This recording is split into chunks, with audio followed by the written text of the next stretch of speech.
we are going to talk about role of ALS systems in enhanced oil recovery. As a lot of you might be aware that as we dawn towards the new era of energy transition, um, the oil and gas resources around the world are depleting at a much faster rate. So the scientists, research and development engineers are putting their heads together to find ways in which we can economically recover the oil uh, in a way that it is economically feasible. It is much more within the outreach of people, uh, and we can actually recover these reserves which have depleted over the period of time without any significant uh, investment. So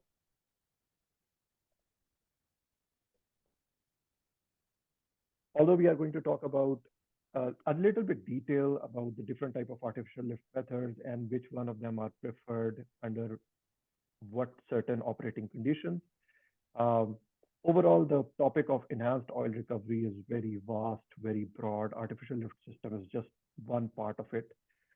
There are other type of methods. There are other type of techniques that can be used to recover oil and gas in the depleted and in the matured fields. Um, but primarily, when we talk about the artificial lift systems, what is the purpose of artificial lift systems? Essentially, this is to add energy to the reservoir fluids to enable them to flow to the surface.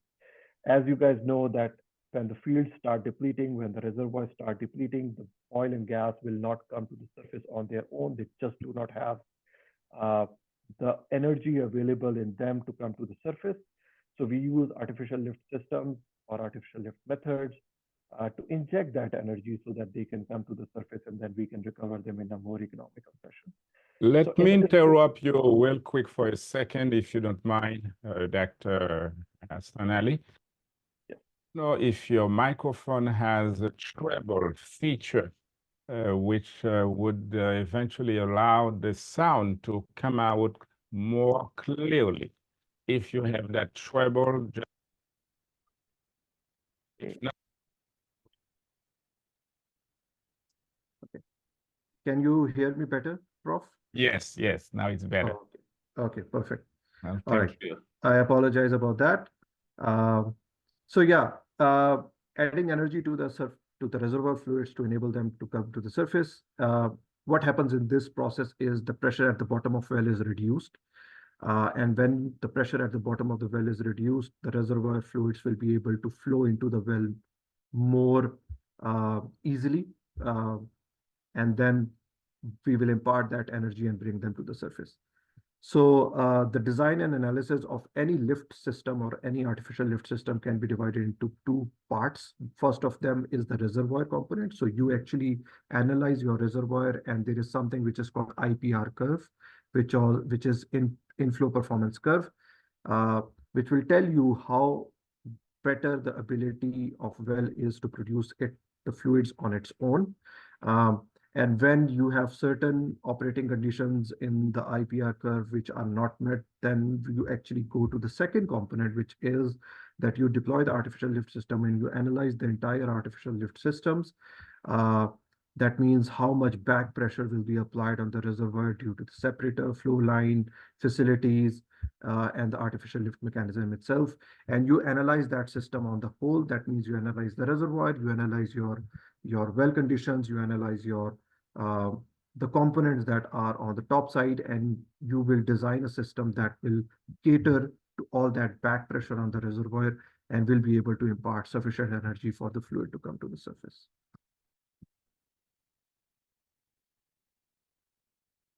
So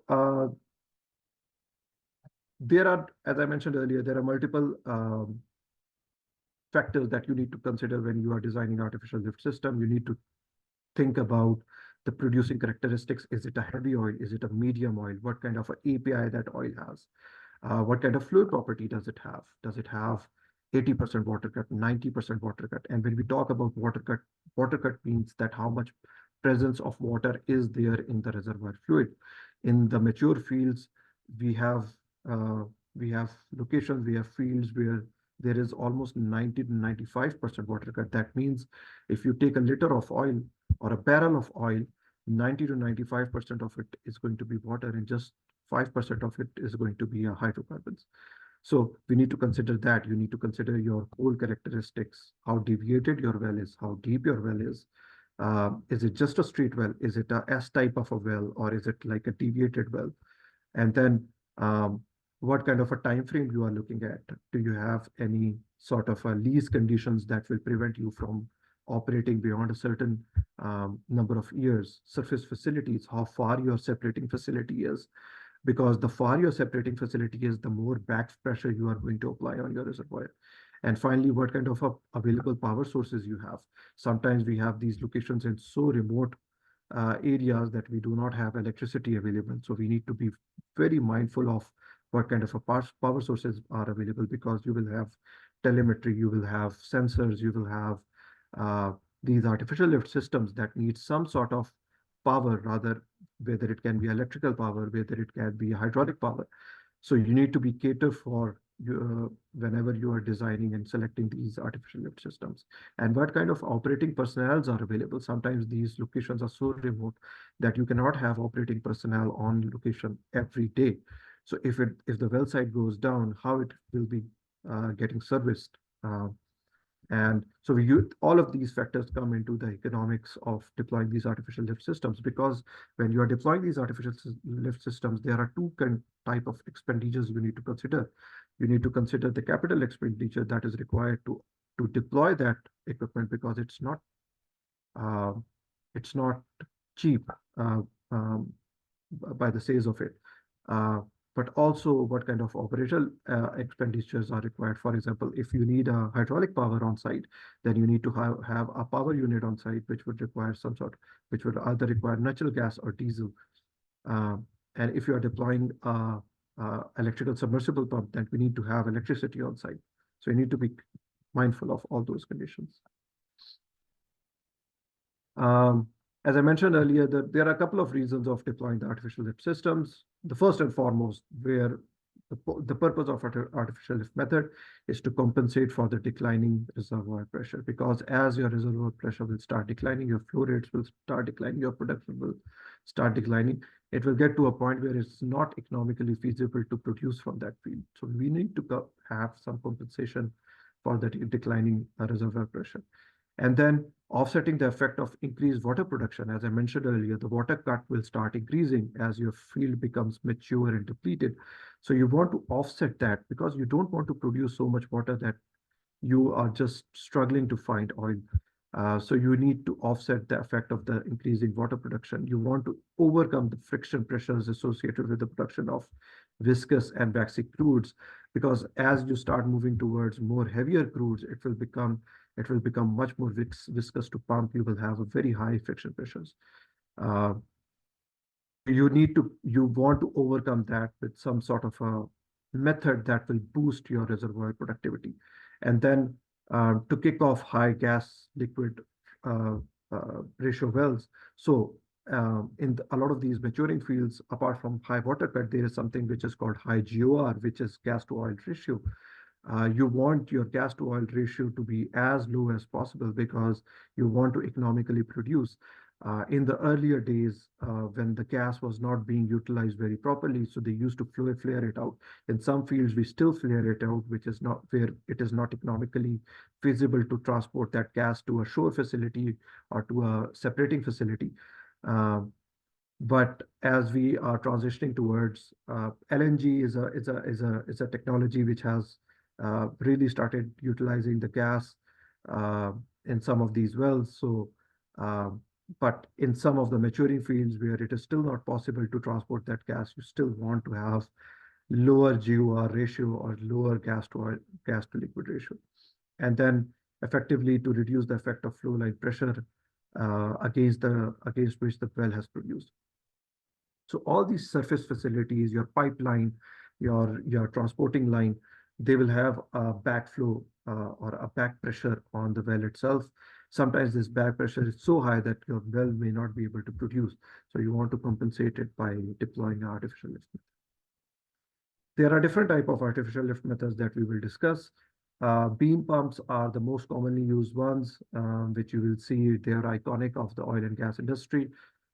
These are followed by the PCPs or progressive cavity pumps, electrical submersible pumps, gas lift, and hydraulic pumps. We are going to discuss all of these methods in a bit detail in coming slides. So the first one which I'm going to discuss is the beam pump. The beam pump has three main systems or subsystems. The first and foremost is the pump itself at the top. This is called this is what we called a pump jack on the surface. Some people call it a nodding donkey because it looks like a donkey that is going up and down. And then you have the second subsystem is the sucker rod string. It is a string of rods that is connected to a downhole pump. And then there is a reciprocating pump, which is a positive displacement pump at the bottom, which is pumping all that fluid all to the surface. These are just some components of the beam pumps. At the surface, you have your motor, electrical motor. This could be actually replaced by an engine as well. Then you have a gear reducing gearbox because your motor is operating at a much higher RPMs. So based on your selection of equipment, you would need a gearbox to reduce those RPMs.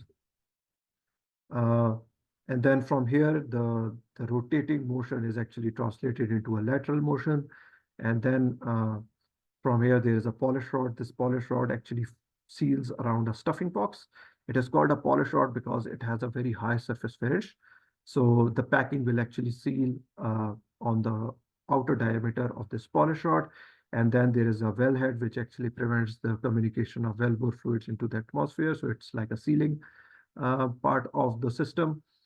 This is followed by casing and tubing. And then sucker rods. So sucker rods, as I mentioned earlier, are a string of rods that are connected to the surface. And then we have the downhole pump. And then at the bottom, you have your perforated sub. Essentially, how it works is that you will have a tubing anchor at the bottom. It will prevent the tubing from moving, as the name suggests. And then you have your rod pump, and then you have your string of rods that are connected all the way to the surface.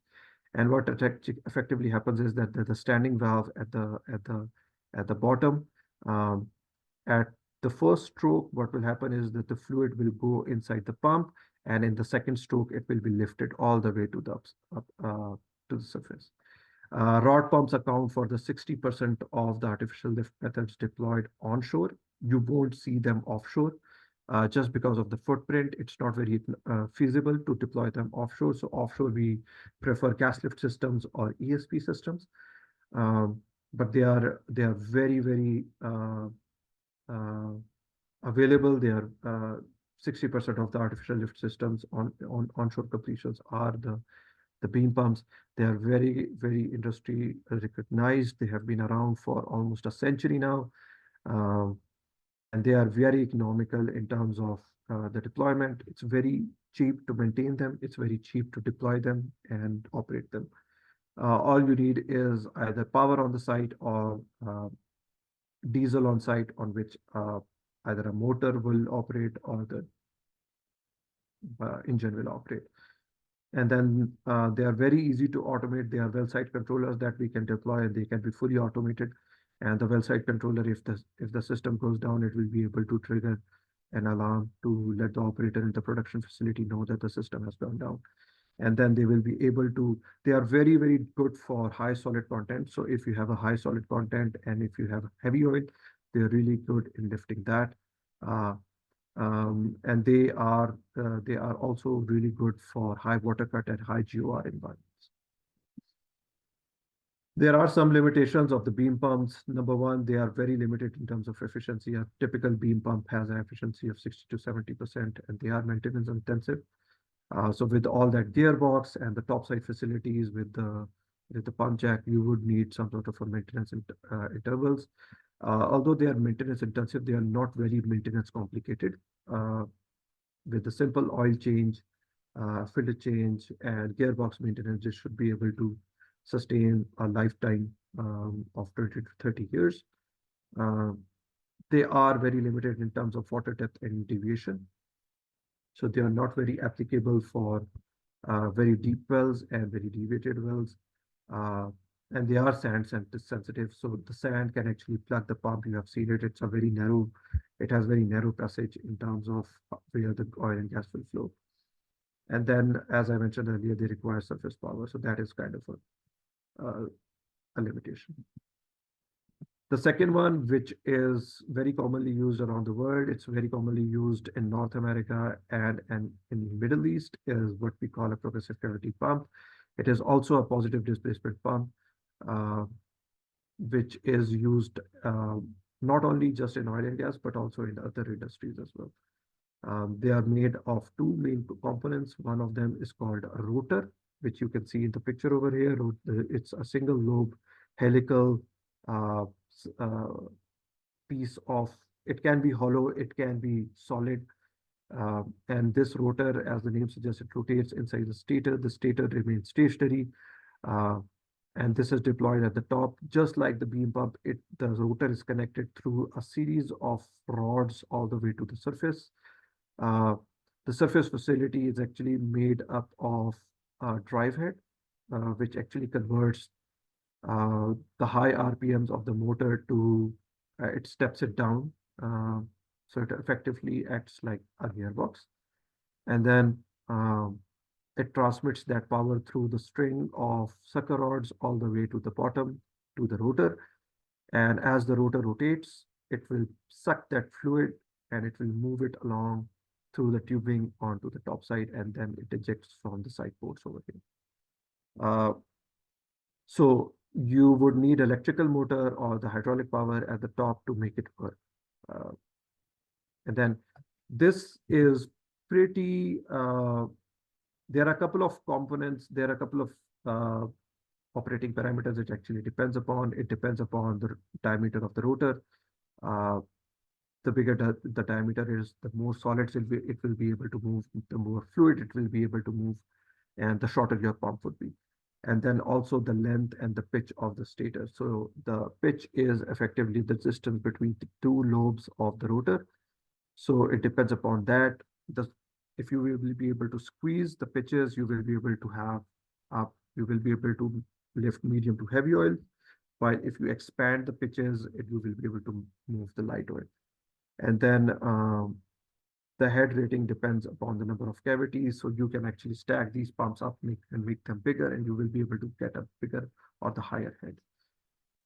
And there are certain variations. As in my previous slide, I showed you the one which is connected through the sucker rods all the way through the surface. There is another variation in which you actually avoid the sucker rods, and you will have a downhole motor which is connected through a protector, and then the gearbox and the progressive cavity pump. In this way, you can actually avoid having to run a topside drive as well as the sucker rods from the top to the bottom. You will need a power on site, so you will run an electrical cable which is connected to the motor.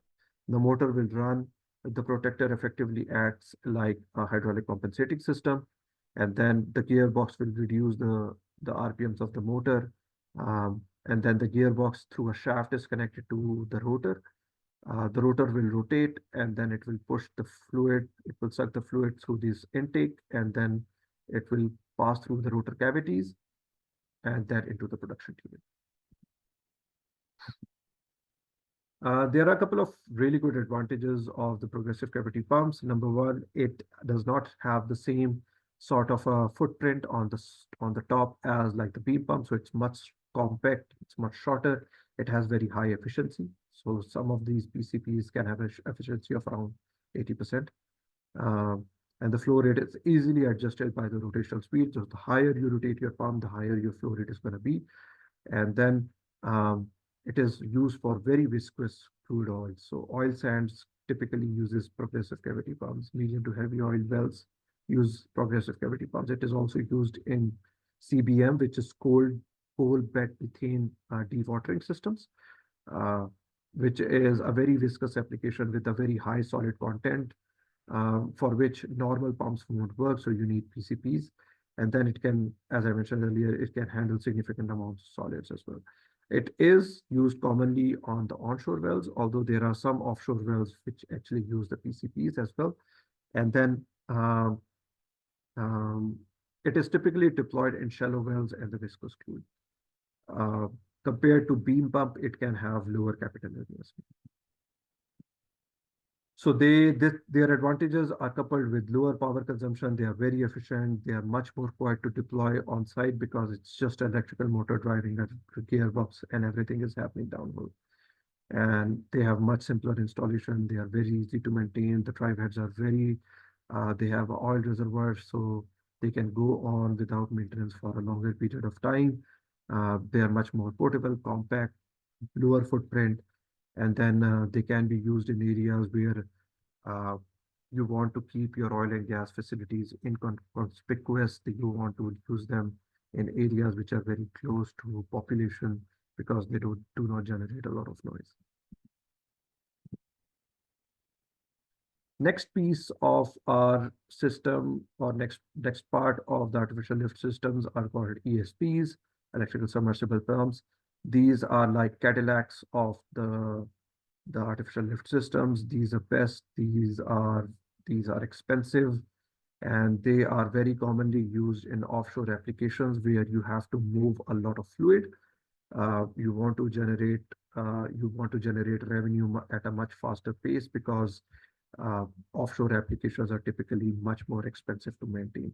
So you want that flow rate, you want that revenue from the oil generation because you want to cope up with the costs that are associated with the offshore uh, deployments.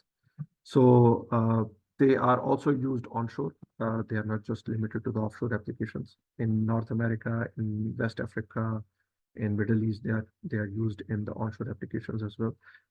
But they do come with one limitations, as the name suggests. You need electrical power on site.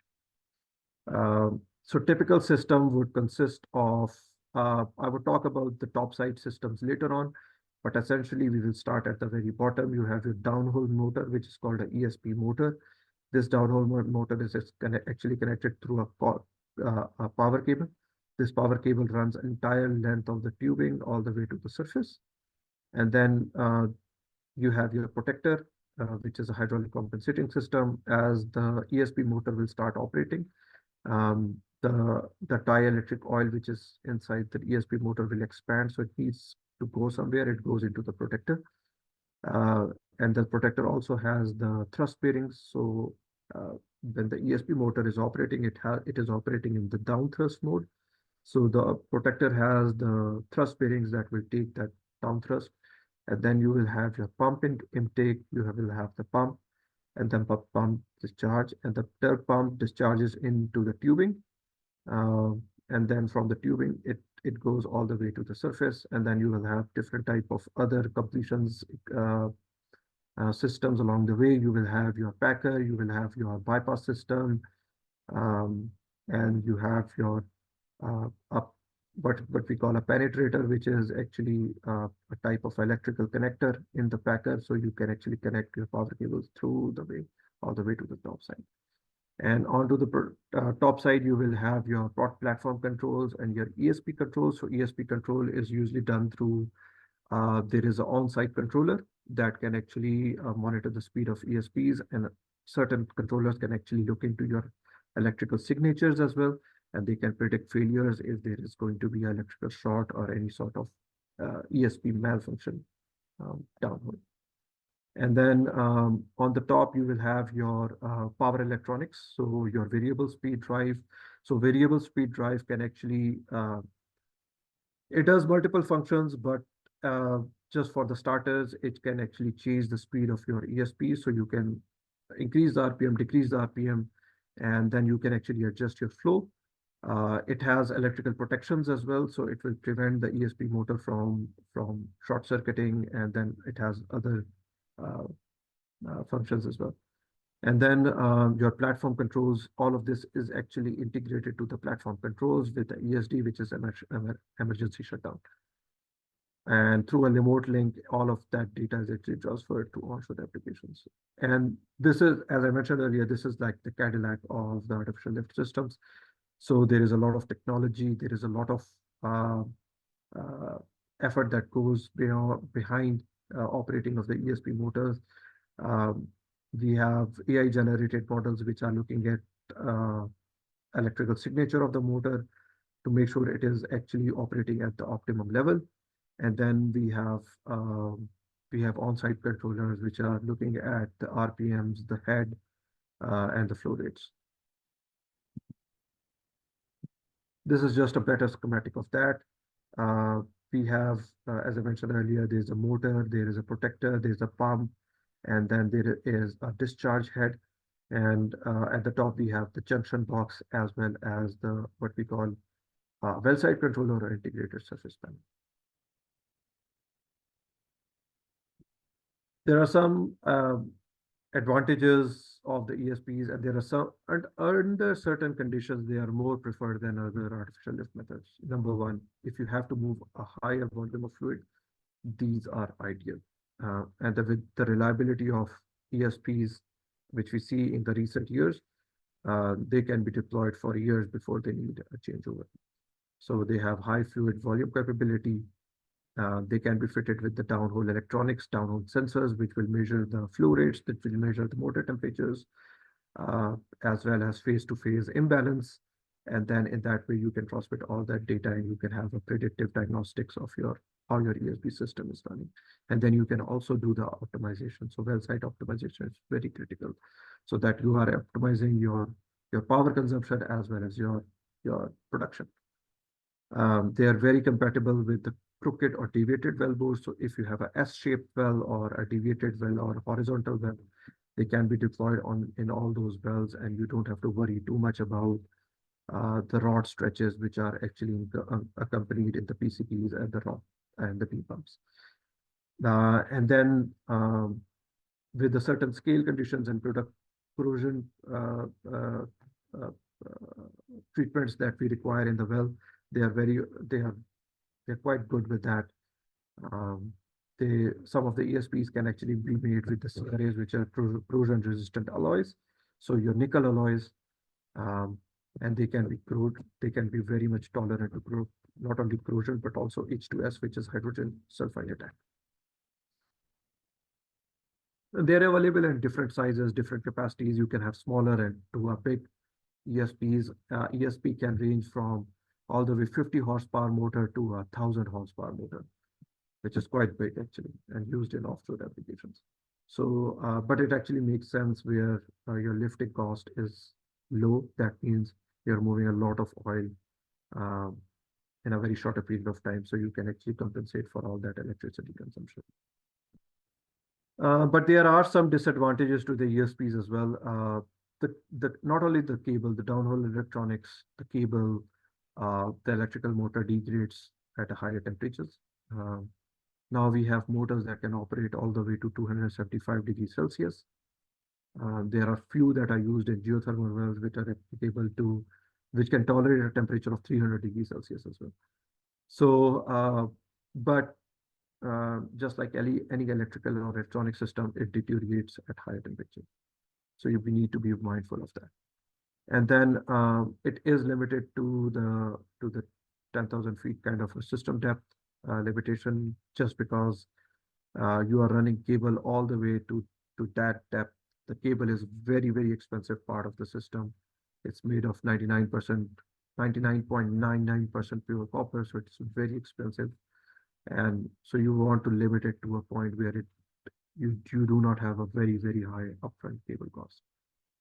And then the entire system is downhole, and that is good and a bad. It's good in a way that everything is downhole. You don't have to worry about electrical shorts. But the problem is that if it goes down, it goes down. You can't really access it. So you will have to move a rig on site. You will have to pull your tubing. Then you will have to remove your ESP system, and you have to deploy new ESP system. So although it's very reliable, but when it goes down, it really goes down. You really can't do much about it. Couple of other limitations of the system is that once you deploy ESP, you have to be mindful about any intervention tools that are passing through the tubing, because it will limit passing of those. And then they are very, very economically impractical, not practically impractical, but economically impractical in shallow and low volume wells. just because you won't have so much oil to compensate for the electricity consumption, as well as the upfront capex investment that is required for the ESP systems. And the system actually increases in cost as you start going deeper, you start moving more fluid, it becomes more expensive. And the first and foremost, it is only applicable where there is electrical power in it. Another method of the artificial lift system is what we call a gas lift system. A lot of vices that are available due to the ESP system, it can be compensated by the gas lift systems. This is just a high-level overview of a gas lift system. You have your gas lift valves. We are going to talk about gas lift valves in the next slide, but you need some sort of there is some facility, topside facility related requirements of the gas lift systems. As the name suggests, you need gas, so you need compressor, and then you need separator on the top at the surface as well to separate water from that gas. And then you need a compressor station to compress that gas, pass it through the flow lines into your subsurface choke and into your reservoir. This is how just a schematic of a gas lift system would look like. You will have tubing running all the way to the surface, and then you will inject gas into the annulus. The annulus is the space between your casing and the tubing, and you will inject gas. You will have these multiple gas lift stations. In this one, you can see there are 1, 2, 3, and 4 stations. What will happen is that you will inject gas into the annulus. It will go to it will pass through the annulus, and what will happen is that it will pass through the gas lift valve, which is inside the gas lift mandrel, and it will mix with that fluid. It will lighten the density of that fluid because you have injection of all that gas into the fluid. And when it happens, it reduces the bottom hole pressure. When it reduces the bottom hole pressure, more reservoir fluid will start coming in. One of the aspects of injecting that gas is that you are injecting it at a higher pressure, 4,000 to 5,000 psi. And when you inject that gas, it will bring all that fluid all to the top. And when it goes to the top, then it goes through the different type of separators where it will separate the fluid and it will separate the gas, and the gas can be actually recycled for injecting back into the reservoir. So this is perhaps a better schematic of that. You have your production tubing running all the way to the surface, and then you have a gas lift mandrel, which is effectively just a carrier of the gas lift valve and the gas lift valve itself. We will not talk about the workings of how the gas lift valve works, but effectively it is designed so that it actually opens up at a certain pressure, which is your injection pressure. It is usually set at the surface to that injection pressure. It will open at that pressure, and then it will inject the gas into your reservoir, into your formation fluid. So the gas will come from this space between the tubing and the casing. It will come down. It will pass through this small opening over here into the gas lift valve, and then it will mix with the fluid over here. It will lighten up the density, and it will push it all the way to the surface. Some of the advantages of the gas lift systems, 90% of the offshore applications are actually gas lift systems because they are very reliable compared to ESPs.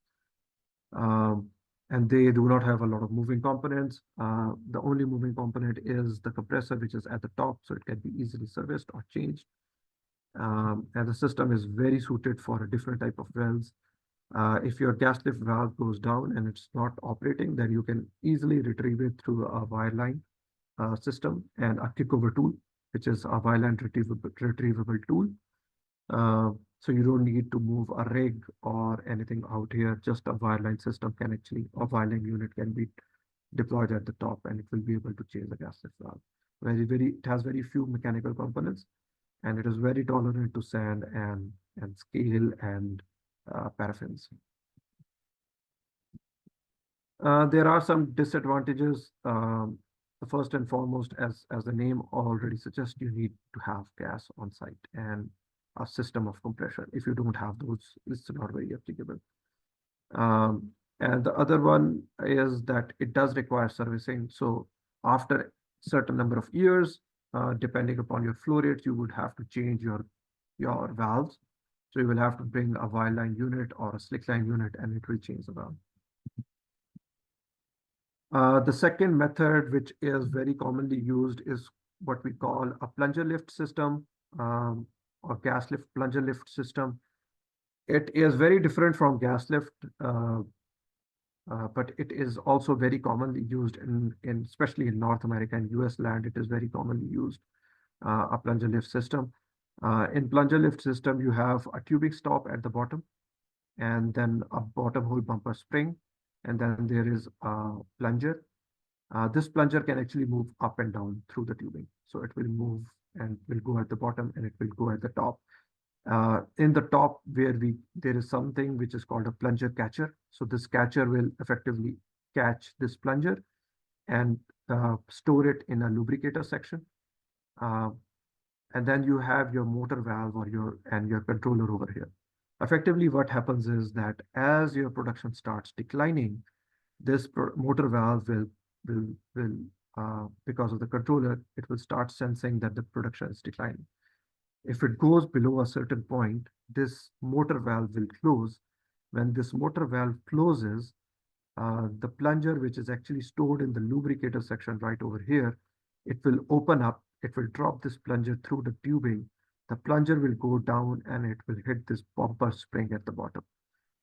And then this bumper spring will keep the plunger on site, or it will hold it over here. Now, what will happen is that when this plunger is over here, it will close this tubing stop, and then your fluid will start accumulating at the tubing over here. It will start accumulating until it goes back to the level where your motor valve is. When it goes to the same level as your motor valve, the motor valve will sense that the fluid has now filled all the tubing. When it does that, this motor valve will open. When this motor valve will open, there is suddenly a pressure differential between the top and the bottom. When it happens, the plunger will shoot up. When it shoots up, it will squeeze all that fluid that is filled in the tubing, and it will take it up, and it will come to this point. When it comes to this point, the fluid will go to the separator line or the production facility over here, and the plunger will go up. The plunger catcher will catch it, and it will be stored in the lubricant. And again, the motor valve will wait. It will stay open. It will wait until the production starts declining, and it will close, and the whole cycle will repeat again. So this method of artificial lift is called intermittent artificial lift because it's not continuously lifting the fluid. It has to wait until the tubing is filled with fluid, and then it will operate. So it is lifting intermittently. While gas lift systems and all the other previous methods of systems, artificial lift systems which you saw, are called continuous artificial or continuous lifts or continuous artificial lift systems. So there is a big difference between the continuous and intermittent, which you saw over here. There are a couple of advantages. The components can be retrieved without pulling the completion. They can be retrieved with the slick line unit. The system does not have a lot of moving parts. It has some moving parts. And then it can be used in the deviated wells. So your wells in which you have a lateral or a horizontal well, it can be used very easily over there. Now, there are some disadvantages. Number one, it is only feasible for the lower rate wells. It's not very feasible for high rate wells. Number one, just because you don't want to wait for the plunger to go up and down for it to produce. So it is only in very matured old wells where there is not much of a fluid left, and you want to squeeze last bit of, sorry. And then the system is not very capable. It goes to a point where it will be the plunger, it would be just too long for the fluid to fill the tubing. So there are some, that's like perhaps the very tail end of the life of the well. Then there are methods which use hydraulic power for lifting the fluid all the way to the surface. Two of them are piston and the jet pumps. Piston pumps are not very commonly used in oil and gas wells just because they are very complicated, very difficult to maintain. However, there are some operators, some areas which actually use the hydraulic pumps. Effectively, it's a bottom hole assembly with the hydraulic pump. You will pump a high pressure fluid from the top, which will move this piston, and this piston through certain channels will push the fluid all the way to the surface. This fluid will be mixed with the power fluid. Your power fluid can be water. Your power fluid can be a mixture of crude and carbon, diesel and water. So through a series of plungers, it will push the fluid all the way to the surface.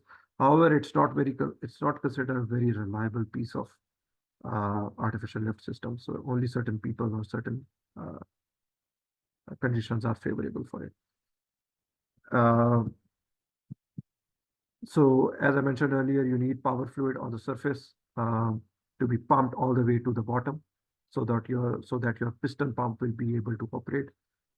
It has very high operating cost, and since it has a lot of moving components and seals that actually seal around different pistons, so there's a lot more that can actually go wrong. However, one of the things about the hydraulic pumps is that they are very they keep the tubing and downhole components very clean, and they can be used with different type of corrosion and emulsion treatments. This is another method of artificial lift, which is called a jet pump. Effectively, what happens in jet pump is this is more favored compared to a piston pump, because in the jet pump, there are no moving components. Unlike piston pump, where you have those different pistons that moves up and down, jet pump doesn't have any moving components. Effectively, what happens is that at a very high pressure, you will push the power fluid at the bottom. This power fluid will come through the tubing, pass through different capillaries of the jet pump, and pass it through a nozzle. So with this nozzle, because of the Venturi effect, what will happen is that it will reduce the pressure. Your velocity will increase. If you remember the Bernoulli's principle, in the Venturi effect, when the fluid passes through a nozzle, your velocity increases, your pressure decreases. It's an inverse relationship between the two. When your pressure decreases, what will happen is that there is an influx of the well fluid into that, because there is a pressure differential now. Because of that pressure differential, the well fluid will come, it will mix with the power fluid, and with that, it will go to the top. Jet pumps are very commonly used, especially in onshore applications. I have seen them being used a lot more in Asia, in Middle East, just because they are very simple to operate, and they have very high reliability. But they do have some disadvantages. Number one, you need hydraulic power on site. So you need some sort of a power source. Either you need a power unit or you need electricity. The other one is that it's not a very efficient method of lifting. I call it a cheap pants artificial lift systems, just because it's very cheaper to deploy, but it also comes with the caveat that it is an inefficient method of lifting. And you cannot move a very large volume of fluid with it. If you need to do it, you need to really oversize your system. You oversize your system, you increase your capital expenditure, then you need a bigger tubing, you need a bigger casing, just not feasible anymore. There are better artificial lift. You might as well just use a beam pump or a progressive cavity pump to move that higher volume of fluid. And then using oil and diesel does present an hazard, because with all that flammable liquid at the top, you need to be careful about your topside facilities. And then you have different type of